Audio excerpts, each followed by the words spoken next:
Can we sustain being at the high? So it is a long season, and you hear Paul George say it because OKC, they were riding the wave, playing well, climbing in the Western Conference, and then they hit this tough stretch. So to go on the road and get a victory like this and to hit a game winner, Westbrook fouls out, has another night struggling shooting from the field. What does that do for the team as far as morale is concerned to be able to get a victory when you've been struggling? Well, it lets me know that Paul George is kind of that silent. We know it's, Russell's team, so to speak, as we say, but now that Paul George has been there for his second year, people understand what good of a leader he is and how he's trying to lead by example. And to your point, Chris, when they were 0-4, we thought something was wrong with him. Remember that when they started out 0-4 and Russell was hurt? We thought something was wrong with the team. They get healthy. Paul George reminds us on how good he really is. Russell starts to share a little bit more. Wait a minute, they're in the third? We didn't see them being in the third at the beginning of the season. So long season, you understand that your leaders have to lead, and you have to try to play consistent basketball, and they're starting to do it. Yeah, it's a 3D's point. I think it's Russell Westbrook's team, and he has dictated that Paul George is going to be our leading scorer. And once he made that decision, Paul George can be himself, and he's flourishing right in front of our eyes.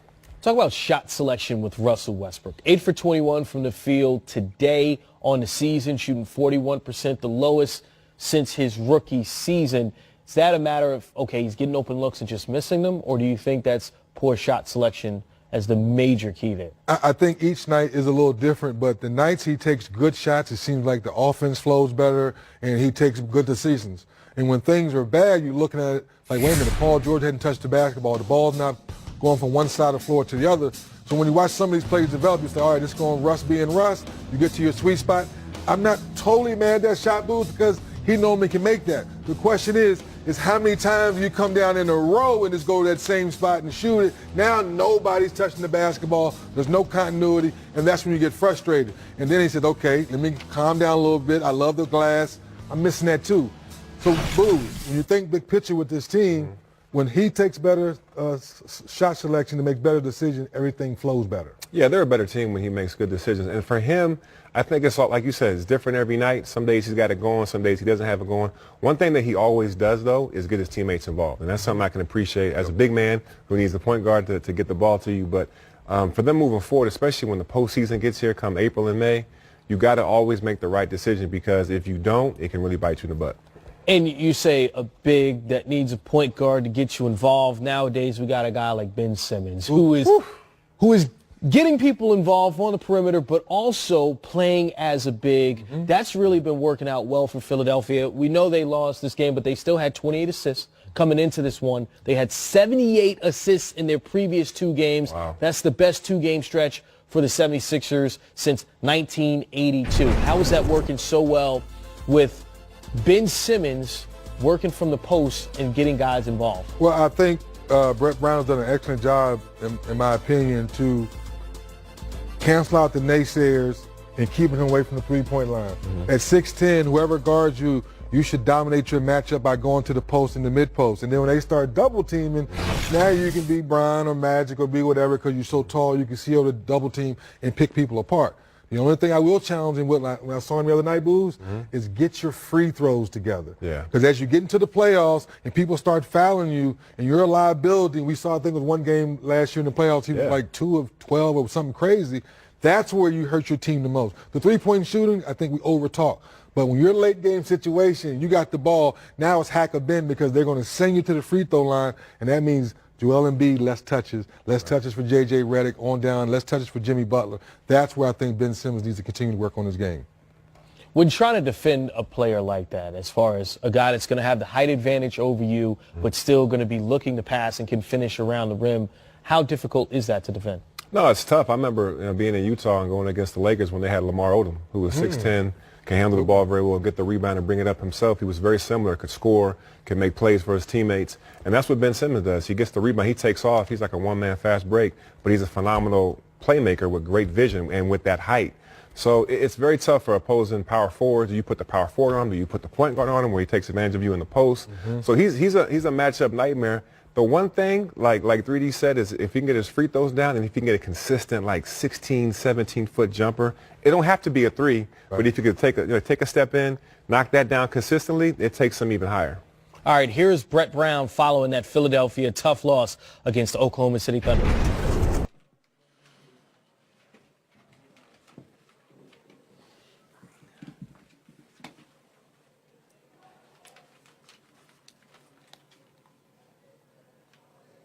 What did you think of the last look there in the game?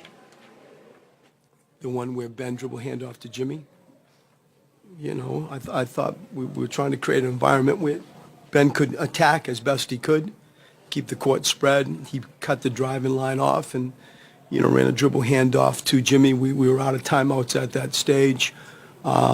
Really, at that point, you're begging, like, you know, 5 seconds left, no timeouts. You're trying to get whatever you can. And I'm backing Ben Simmons on the fly. I wish we got it out of bounds quicker to create more of an environment that was moving and a little bit more disorganized. But there's a lot of stuff that went on before that.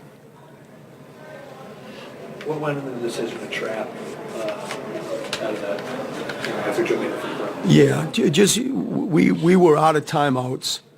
You know, you never feel comfortable, I don't, letting somebody just dribble down a clock and them getting the last shot. I don't like doing that. And so you got choices. You can either hit it while it's static and they can see you coming, or you can do it sooner and try to take advantage of doing stuff early so you have more clock to use from our end. And we just decided to do it sooner. The concept I would keep, you know, then you have decisions on what level do you do it. We decided to do it in full court, and it's a little bit easier after a free throw. Do you expect him to go to Paul George there, I would assume, with Russell out of the game? Yeah. You know, and we talked about it. There's two looks that they are good at. That's one of them. And they did a good job of getting him the ball, and he made a tough shot. Jimmy was all over him. You know, it's a tough shot. We give Paul credit. And there was a lot of good stuff Jimmy did going down. You know, we had the you know, sort of a 2-for-1 in our world where he just caught it and pulled it baseline, you know, scored out of that, had the dribble up 3, had the steal, you know, with a trap that we're talking about. I thought Jimmy was huge, you know, when it mattered most, and Paul George made some tough shots. I thought the call with Paul that, you know, maybe travel, maybe didn't, but the defense was still in this environment pretty solid. That's a tough call. Like you said, Brett, just a lot of positive things that were happening down the stretch with your guys too. When you coming out of this at the end with a loss, how do you categorize? Like, are you happy with just what you saw, you guys, the fight tonight? I thought physicality, they got the better of us in the first half. Their physical team, you know, they really are long, athletic. Steven Adams is just so you know, much strength, brute force strength. The offensive rebounding hurt us. His offensive rebounding that they kicked out to Ferguson for the 3 maybe was as painful as all of them. You know, I'm sure when we go back and look at things with less emotion than we all have now, you're going to find a lot of good things. At the moment, it's a tough loss. For Joel to step up and hit those free throws in with you, I don't think he had shot very well from the line up until that. That's right. So what does that say about him? I mean, I think that he just is looking forward to beating them. You know, we've had tough games with them here in Philadelphia, and I feel like he was probably, you know, anxious to get that first half. There were things that, you know, he could have done, you know, probably differently, and I thought that the way he responded, especially in the fourth period and in that environment, I thought it showed a lot of character, stepping up to the line and making those shots. What was just the range of emotions for you there in the final 25 seconds as the game kind of swung back and forth 4 or 5 times? Yeah, I mean, you learn to sort of just stay pretty steady. You know, for me, my pain is always at 3 in the morning. You know, when you sort of wake up and you realize that's when it hurts the most, and you move on. You know, I'm proud of the way that we're playing. I'm really proud of our cohesion. I think that there is a spirit amongst our group that at times previously we didn't have. And, you know, as long as we hold on to that, then we can do wonderful things. We can do wonderful things. And tonight, you know, we came so close to stealing a game in pretty dramatic fashion, in a very aggressive way, in a team way, with players making big plays. But it just didn't go our way. And we'll continue to try to just grow the fabric of the team is what you hear me say the most loudest. What's the thing? So let's take a look at that final play one more time. Philadelphia did not have a timeout. Jimmy Butler, we've seen him hit a shot from that spot for game winners twice in Philadelphia already, against Charlotte and against Brooklyn. Can we show it again? Can we re-rack it upstairs and show it again, and then we can make the point to what Boozer was talking about earlier. You're only down 2. So we re-rack the play, do the dribble handoff with Ben. Watch how the 2 players come to Jimmy. Why can't Ben slip real quick, a little drop pass, now he knocks down a little elbow jump shot to go to overtime, we're playing more basketball. That's the confidence that Boozer was talking about earlier. If you can just make a 14-foot jump shot, now you just destroyed the defense, because the defense just said, Ben gave the ball up, we're both going over here to Jimmy, and we know Ben's not going to shoot it. Only thing he had to do was slip.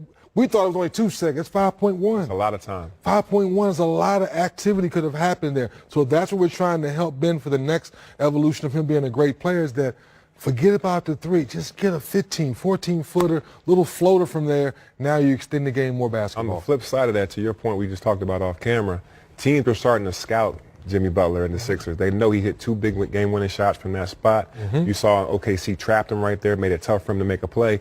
And with Ben just standing there, if he slips to the hoop, like 3D said, he has a wide-open jumper. And look, we all understand that Ben Simmons is a really good, if not great player in the NBA already. But as you're saying, for him to become a threat to just hit a 15-foot jump shot in clutch situations, that just makes him that much more dangerous. That much more dangerous, that much more better, and then we will stop saying he's a liability in the last 3 minutes of the game, because now teams are going to foul him, or teams are going to leave him wide open, or they're going to say, oh, we know JJ can shoot. Right. We're going to stay with JJ until you make a shot. We're not rotating. We can stay with Joel Embiid, and they're rotating and double teaming off of his man. It's a tough road ahead for the Philadelphia 76ers. Let's look at their upcoming schedule.